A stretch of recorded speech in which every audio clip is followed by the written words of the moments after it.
Hi, I'm Mike Tausnick, the former mayor of Easthampton, and I'll be serving as your moderator for this discussion about affordable housing in Easthampton. Our sponsor for today's program is the Easthampton Affordable and Fair Housing Partnership.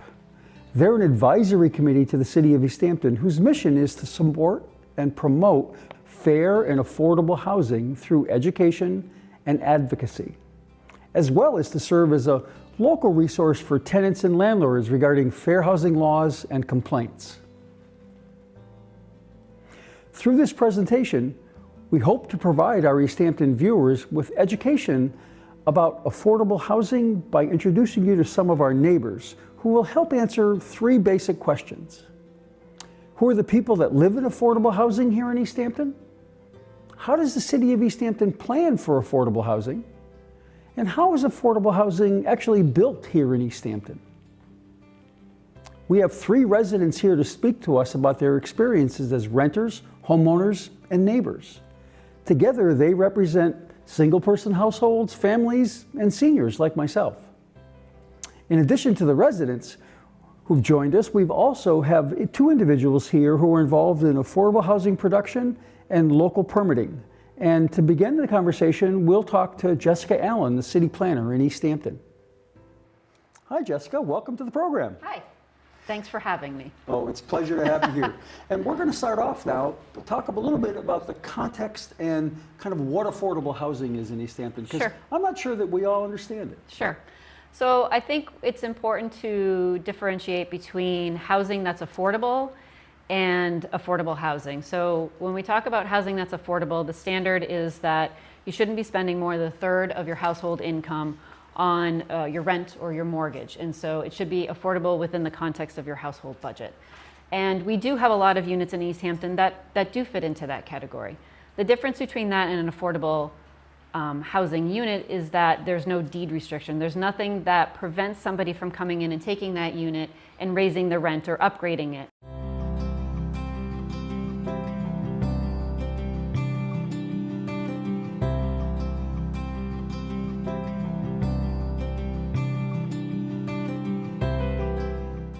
And so when we talk about affordable housing units, we're talking about those that have a restriction on those properties for a certain period of time, whether it's 15 years or 30 years or 99 years, that preserve that unit to always be affordable to folks that need it based on their income.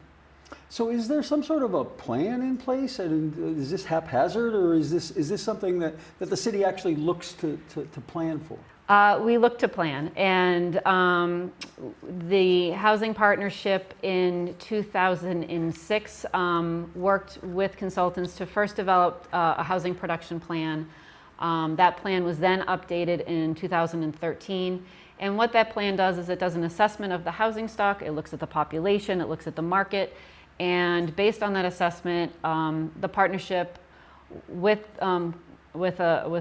consultants develop a set of strategies and goals on how to move forward to ensure that we have housing stock in place that will be affordable to all of our residents in Easthampton. And I know that this affordable housing is really a statewide goal. And how does Easthampton compare? I mean, are we like our neighbors from that perspective? Sure. So the state goal that's set through the state laws is that 10% of a community's housing stock should be affordable, or deeded as affordable. So right now, with all of the new units that have come online between Parsons Village and the new units at 15 Cottage Street, we're looking at 7.28% of our housing stock, which is actually pretty good in comparison to some of our other communities. Now, some of the bigger communities like Northampton and Amherst, they've already hit that 10%. Holyoke, they've already hit that 10%. If you compare us to some of our peers like Ludlow, then we're doing much better than them. So I think we're on the right track. We still our goal is to hit that 10%, but we've made some big strides in the past couple of years. Well, that's great. So are there specific challenges that we have to deal with as a community with affordable housing? So I think one of the biggest challenges that we have in Easthampton is that we're fairly built out. There's not a lot of raw land left for development, especially for bigger housing developments. And as some other members tonight we'll talk about the finances of affordable housing, it's difficult to do really small affordable housing projects. And so without having that big pieces of land left, going into the mills or going into some of the existing buildings that we have and trying to rehab them can be extremely expensive. It's doable. It happened at 15 Cottage, but it has a price tag associated with it. And so that's one of the challenges, is just the remaining land that we have in Easthampton. The other is that we've approached the Housing Partnership and myself when local builders come in to talk to me about maybe doing, buying a multifamily and they want to turn one unit into affordable housing and maybe preserve the rest. When you start to talk to them about the process to get that unit on the subsidized housing list, about the paperwork they have to file, and then after that, doing the income qualification for the residents that will live there, and they'll have to continue to do that. It's very overwhelming, and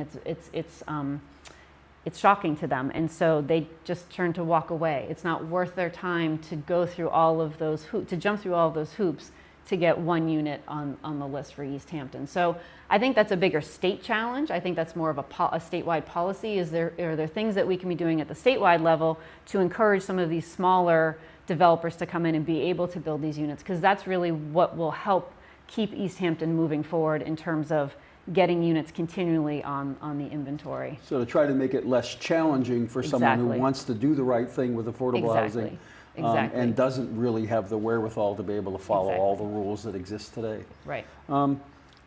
So why is it important to have affordable housing? I don't. Well, I think as a city, I think people we're changing, and we're changing very quickly. The demographics are changing. We're becoming wealthier. Housing prices are increasing very quickly in the past couple years. And so we still have a core population of low to moderate income individuals that have grown up here, that have family here, that want to be here. I mean, this is a great community, and everybody has the right to be in a great community. And I think it's part of our job at the city level is to make sure that those opportunities exist for anybody of any income level, to have safe, quality housing that they can have access to. And that's a really a key goal and a mission for the planning department anyway, and I know the Housing Partnership. So. Well, sure. So the city's concerned that we stay kind of who we are and that we don't change. The demographics don't change us so much that we become a place where we can't afford to live anymore. Exactly. Wow, that's wonderful. Well, thanks, Jessica. I think that's really provided an awful lot of context for our next conversation. Thank you. Thank you.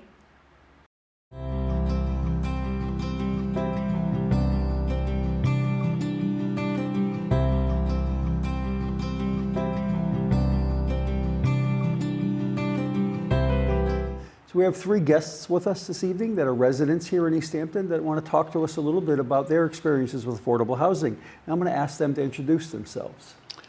Okay, I'm Marvin Ward, and I live in Cottage Square, which is what used to be the Dye Works building at 15 Cottage Street. So I'm the first person to occupy my apartment, and I had to wait for the building to be finished to move in. Prior to that, I was living in Williamsburg, and I had reached the point where I couldn't really keep up with house, yard maintenance, and so on, because I'm handicapped with an artificial hip and other mobility issues. So, and I really wanted to come to Easthampton because of the rail trail, because I also ride bike, which for me is partially therapeutic. And I have known about Easthampton, known people in Easthampton for quite a number of years. In fact, I was present at the ribbon cutting ceremony of the rail trail. And I'm a member, and have been since it was founded, the Friends of the Manhattan Rail Trail. And I wanted to be center town so that I could also walk to the store for groceries, for example, and just walk in general. And the location with the pond nearby, knowing that the boardwalk was going up, was an additional enticement to be right there, and I love it. Wonderful. So. Susan. Yeah, my name is Susan Downing, and I live in Mountain View Condos on East Street in Easthampton, and I've lived there since January of 2006. In my family, we were the first ones, our unit was the first one to be completed, so I'm happy to say I was there from the very beginning, so 10 years ago, and before that I had lived in South Hadley for many years. And yeah, and I really love living in Easthampton too. I love living at the base of Mount Tom and we have an entrance to the bike path from the condo complex. And yeah, I was so happy to be living over here. Wonderful. Alita. Hi, I'm Alita Kennedy, and I'm one of the homeowners for the Habitat for Humanity homes over on East Street, and we're at the foot of the mountain there. And it's me and my grandson, and I've been raising him myself since he was a baby. And it's made a huge difference in our lives financially. And I am very fond of the outdoors, and we're right at the base of Mount Tom. And we have Arcadia across the street, and I have, bears and wolves and turkeys and wildcats and everything else. I'm happy as a clam. Well, that's wonderful. Thank you for joining us tonight. It's really a pleasure to have you here. And so a lot of times people kind of ask, so what's the benefit of affordable housing? How do you think it's helped? You, sure. Okay. We'll start with you, Marvin. Sure. Okay, sure. I could not possibly have afforded with my income from Social Security and a very small pension from when I taught in New York State years ago to rent a market rate apartment. It simply isn't a large enough income to do that. And so I wouldn't have been able to buy food. Now I don't have that problem because the rent is pretty much assured. I've already renewed my lease for the second year without a rise in it. And it just makes life a heck of a lot easier than it was when I was in my home. Even though I had no mortgage on my home, it was all paid off. That's wonderful. So Susan, you were in market rate housing. Correct. But does this question relate to you at all? Yeah, and I feel that I really enjoy living in the complex where we have the mixed, whatever you want to call it, the variety of units.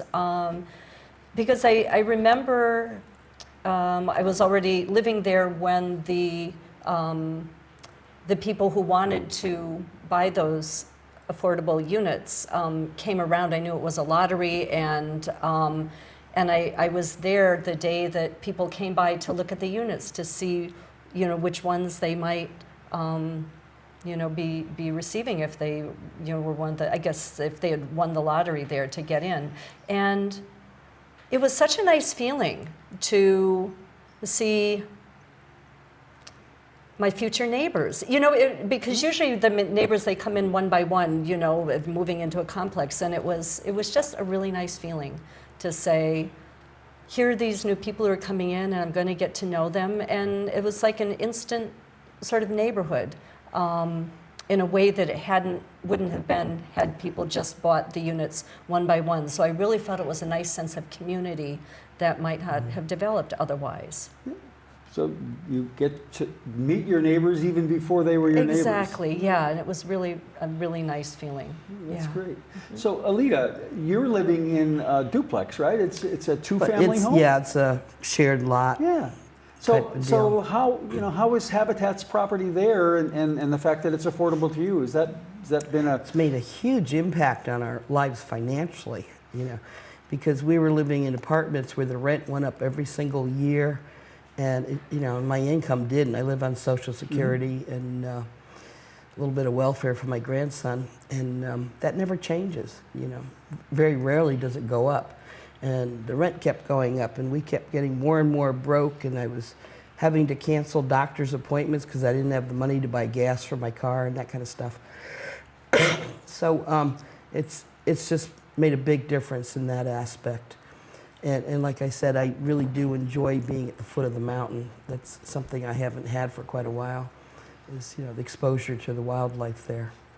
Yeah, Easthampton, well, as you know, I'm the former mayor, and so I guess I'll get on my soapbox for a moment. Yes. I love the idea that you're attracted to our community for what our community is, and I was a proponent of affordable housing because I agree that being able to live here in this very special place in a way that you can actually afford to live, and to have neighbors, diverse neighbors, who represent all aspects of the population and who are genuinely neighbors and they're friendly and they want to be involved.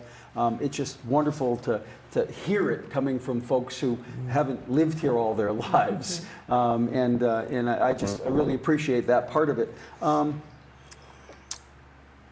You knew you were buying in a mixed unit, and Yes. and that didn't persuade you to do something different? It didn't, and in fact, you know, my income at the time was such that I could have myself potentially applied for the lottery. It was interesting. So I knew about it. I knew the contractor for the development, and I had just decided I needed to move sooner than it was going to be possible to go through the whole process. And so, yeah, I thought, well, I didn't even really know what that meant at first, affordable housing. And so because I knew the contractor, I was able to find out about that. And I thought, yeah, this is great, because I could see that, you know, I myself was someone, you know, who might want to take advantage of something like that. So that made it easier for me to think, well, who might be in this position of wanting to take advantage of this? So, yeah, I didn't have concerns at all about it. Yeah. And I think the idea that it's hard to get into affordable housing is something that maybe our viewers don't really understand Right. very well. There are lists of people. There are lots of people looking for individual units, and I suspect that the lottery process for Marvin and Alita has been very different. So Marvin, can you talk a little bit about? Well, yes, of course. I wanted to speak to something Susan said also, in that I was also interested in not being in a monolithic community with all senior citizens. I just did not want to be. I wanted to be where there were also people with children, school-age kids, and middle-aged people. And I really love that aspect about Cottage Square. Having been a teacher, and the kids kind of relate to me, and it's really a lot of fun. And I'm about to turn 75, so I could have easily gone to a senior place, but I did not want to, and also because I'm still quite active. Yeah, I think the lottery process for Cottage Square was probably a lot more complex than yours, Susan, because there are 50 units in Cottage Square. There were 3 different sizes and 3 different income levels, so that meant there were 6 lotteries. I was personally eligible to be in 4 of those if I chose to take a 1-bedroom unit, but I didn't want to because I write and I wanted a room for my materials. I write about music and I have a large collection of classical music CDs, and I had a room in my house for that activity and that collection, and I wanted to be able to keep that here, and I was able to. And so I went to the lottery when it was held back in 2014 in September, and I ended up for the 1-bedroom unit. I was way too far down on the list, but I was 8th for the 2-bedroom in my income level. And by the time we had to pick out our units in February of 2015, we could only see samples, we couldn't see the actual unit. I was number 1. Because the people ahead of me had either had to go somewhere else because they had to have something sooner, or they were eliminated because obviously at the time of the lottery, not all of the screening was complete. Got it. And I'm not familiar with Habitat's process. Is it similar? Yes, it is. You go through a screening. I think it's mostly for financial eligibility at the time and composition of the family, you know, how many people are in the family. Like my unit is, my part is a handicap accessible side, so you need to qualify for that too, which I was delighted because we were living on the 2nd floor. Wow. It's really hard to get your walker up and down the stairs, you know, with or without groceries and laundry. So at any rate, so they go through that, and then they do a home visit where they come out and meet with the families, the potential candidates, and interview you and see what you're looking for, and you know, that type of thing. They bring you out to the site to show you the location, and then you wait for a really long time for a determination on all this. Yeah. It's quite a process. It takes a lot of people to do this, you know. But you know, I wanted to say too, going back a little bit, I've always been very intrigued with Easthampton. We were living in Southampton, and the first thing that caught my interest was the artistic atmosphere and the cultural things, because I'm an artist myself. And I just wanted to be in the middle of all that, you know, and I haven't been able to do that for a long time, you know. And the attention that's paid to green space and having Arcadia right there, and you know, not tearing up the mountain and making things out of it that really shouldn't be done, you know. I just love that whole, the whole sentiment of what Easthampton's doing with its community and its land. Well, thank you, and I want to thank all of you again for joining us this evening. I think that your insight into what affordable housing is so very important. I want to have one last opportunity if you want to add anything to the conversation. If there's something that you want to particularly mention that I haven't asked about or that you didn't think about mentioning? Well, the fact that this building is at the entrance of the cultural district was certainly an attraction to me. But even though that's more art than music, I'm also I go to art museums all the time and go to galleries and things, and I just love being there too. I would recommend Luthier's too. Well, yes, but that's not really classical music. It is not.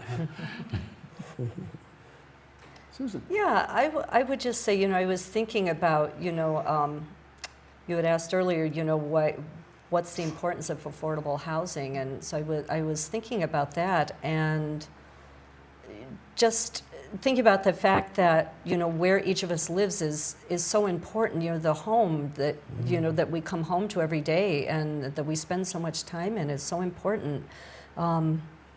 It's so important for us to feel safe and secure and comfortable there, and you know, as you were mentioning, the financial pressures that were eased when you received the, you know, the opportunity, and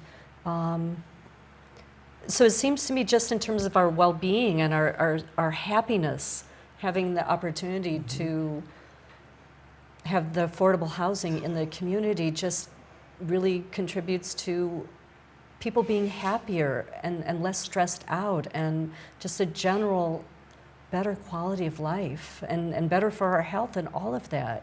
So there's so many benefits, I think, that go beyond simply the, you know, like the bottom line of finances. It's just that we have a happy Sense of well-being. Yeah, sense of well-being, Yeah, and we I can agree. be happy and not worry about, you know, being out on the street because the rent goes up. So that's what it was, sort of, you know, in our hearts we can relax and be happy, and The stress, that's what every I time see the rent in goes up, the stress was hideous. Right.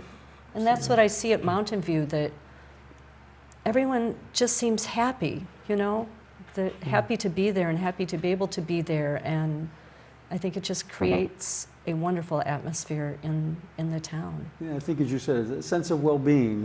Yep, You know, truly. it's Well, you a know, comfort especially level. for me, because, you know, I qualify for senior housing and all this other good stuff, but having a child, none of them have 2 bedrooms. And I wasn't about to let that go, you know. This is a package deal, you know.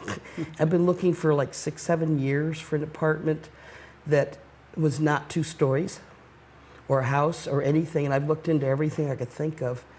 And the other issue I had was if I did find something in, you know, like an apartment or something, and you go in to apply, and they like to see a certain debt-to-income ratio. Mm-hmm.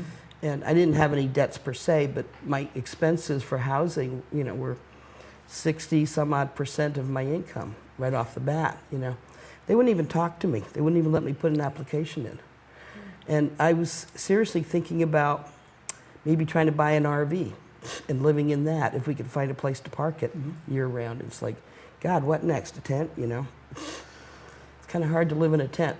Yeah, well, I'm really happy for that you were able to land in that wonderful Habitat yeah. property, and that Marvin, you found I think a great spot for you at 15 Cottage Street and the old dye works.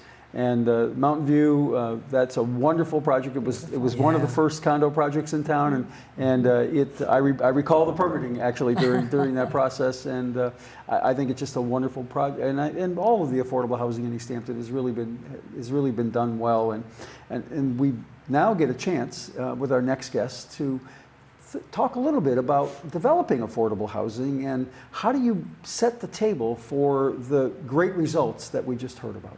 And this is Joanne Campbell, the Executive Director of Valley Community Development Corporation. Thanks for joining us, Joanne. Thanks for having me. So just for the audience, a little bit about Valley CDC. We're about to celebrate our 30th anniversary in 2017. And we basically focus on the creation and preservation of affordable housing.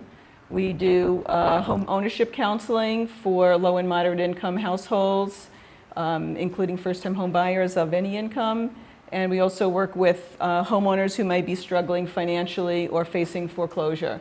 And that service is available throughout Hampshire County, but we specifically focus on Easthampton, Northampton, Amherst, and Hadley. This part of the valley, sure. Yes. And so your organization is responsible for building some of the affordable housing in Easthampton. Did you face any challenges? Right, so we are responsible for developing Parsons Village, a 38-unit family development on Parsons Street, which was completed last August. And all the families are living there now. And I think probably more broadly, the challenges of affordable housing varies based on the site that you choose. And so when we're looking for a site to develop, I mean, we're looking for lots of different things. So we're looking at zoning, we're looking at the topography of the site, we're looking at the location of the site, we're looking at the financial feasibility. Is there demolition involved? Is there relocation involved? So what's the community's feeling about affordable housing? Is the administration, the city council, or the select board, the mayor, the town manager, whether there's a partnership or there or not, what has the community done to identify what the need is for affordable housing? Because that makes it easier for an organization like Valley CDC to look at, because there's some evidence there that the community has already determined that there's a need for affordable housing, and therefore that is one of the reasons we're coming in to look for property to develop. And again, really depending on the site, you may have neighbors who are concerned, who are neutral, who are not sure whether this is a good thing for their neighborhood or not. And so that's also a challenge, and they usually call it NIMBY, not in my backyard. And so, we do try to work early on with the community and have some community meetings to explain what our potential plans are if we decide that we're going to move forward with a site. So are there regulations? Is the state, federal government involved in any of this? Yep, so a variety of funding sources. The Commonwealth's Department of Housing and Community Development is the state housing agency that oversees the development of housing and controls basically the financing of that. And they also control the funds that come in from federal dollars. Like there's, under HUD, there's some funding that comes in and that goes to the state. And so currently, DHCD, as it's called, is focused solely on rental housing. They have found with limited resources available at the state level that rental housing is the most needed housing currently. And so there's no funding available for home ownership housing. And so there's a competitive process that goes in across the state. You're competing with communities across the Commonwealth, so you do have to have a project that's feasible, both financially as well as all the other energy efficiency, close to transportation. I mean, it has a whole list of what the state wants to see housing developments look like. So I think I understand, but I think for our viewers, why is getting money from the state government so important about affordable housing?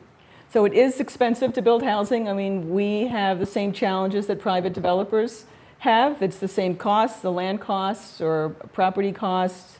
construction costs, all the trades, architects, we have to pay for all those. And so the state is providing dollars to help subsidize the development of that housing.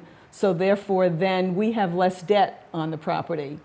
Therefore, we can then charge lower rents that serve folks generally in affordable rental housing, people who earn below 60% of the median income. So therefore, with less debt, private debt, from a bank or an affordable housing lender, which is amortizing, we're paying it every month, we can charge less rents. So it's subsidizing the building of the property. So in simple terms, your mortgage is lower, so you can afford to charge less. Yes. And that lower cost is what makes it affordable. And so is that permanent? Is it always going to be affordable housing? And the state is pretty much saying in perpetuity. So at 99 years, that's what they want to see. So we work with the local communities where if the communities have, like Easthampton does, Community Preservation Act funds, Easthampton wants to see in perpetuity as well. So with low-income housing tax credits, and they're looking for in perpetuity, which is a large way for investors to provide equity for the building of affordable housing.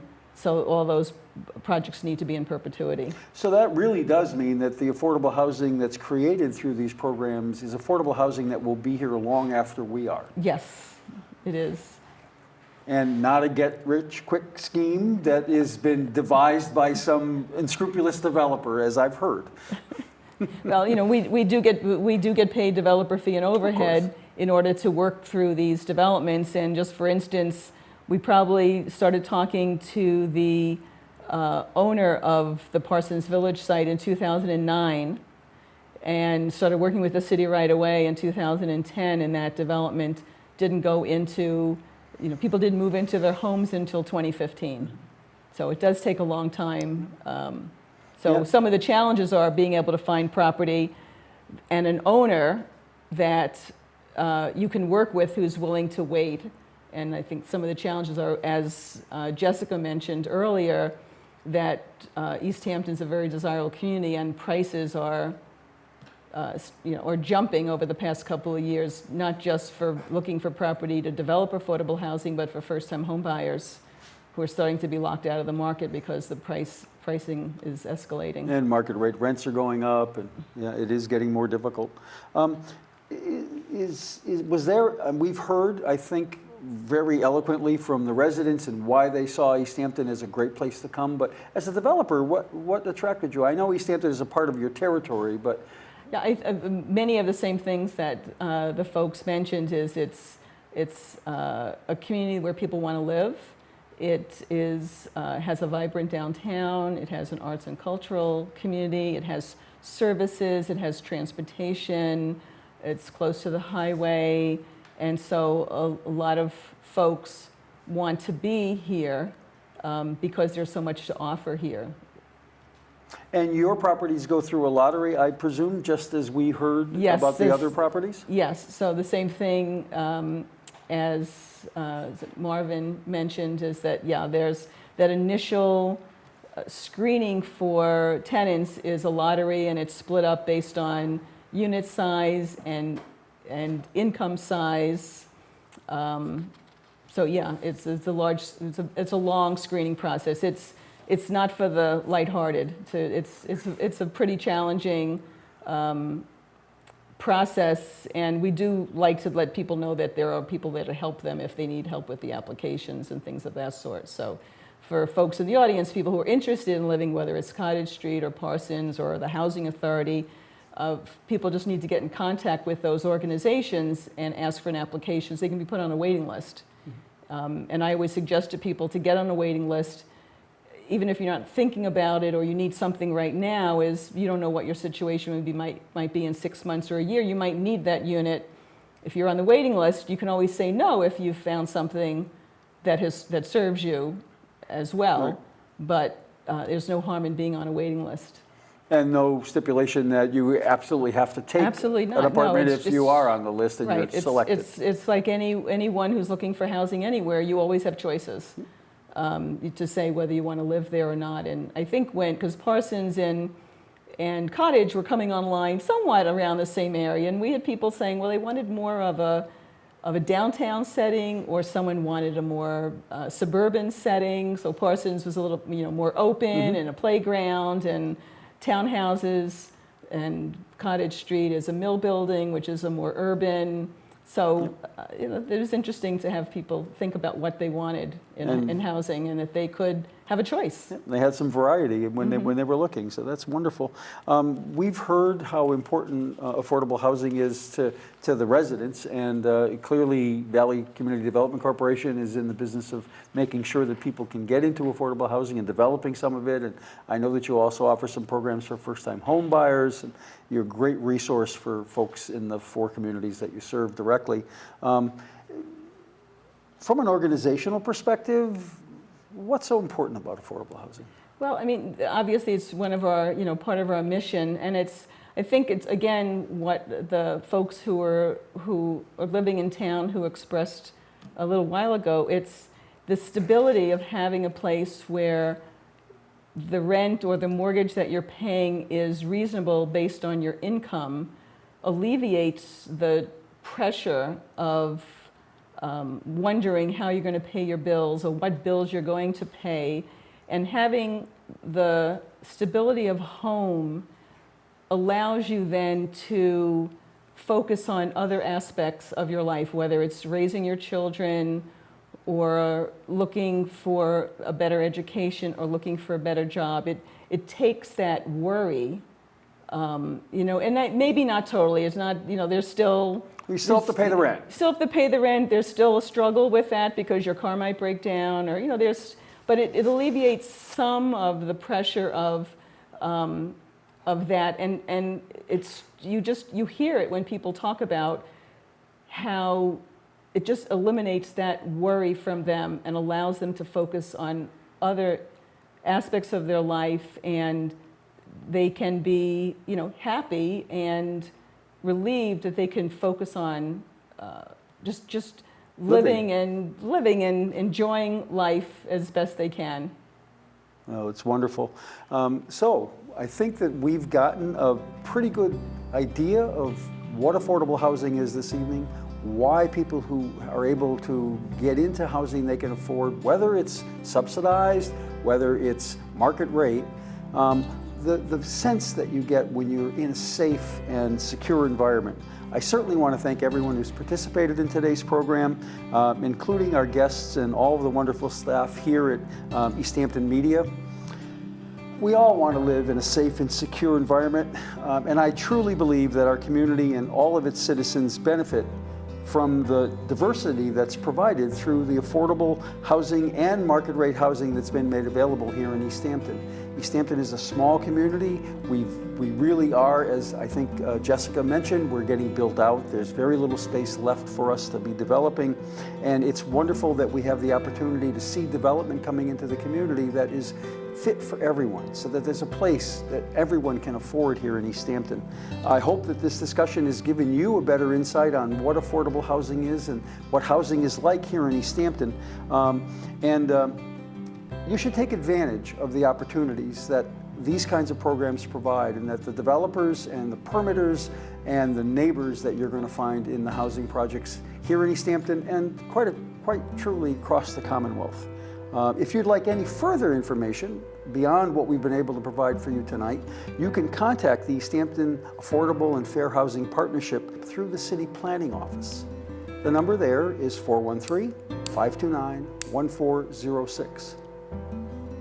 Thank you for joining us.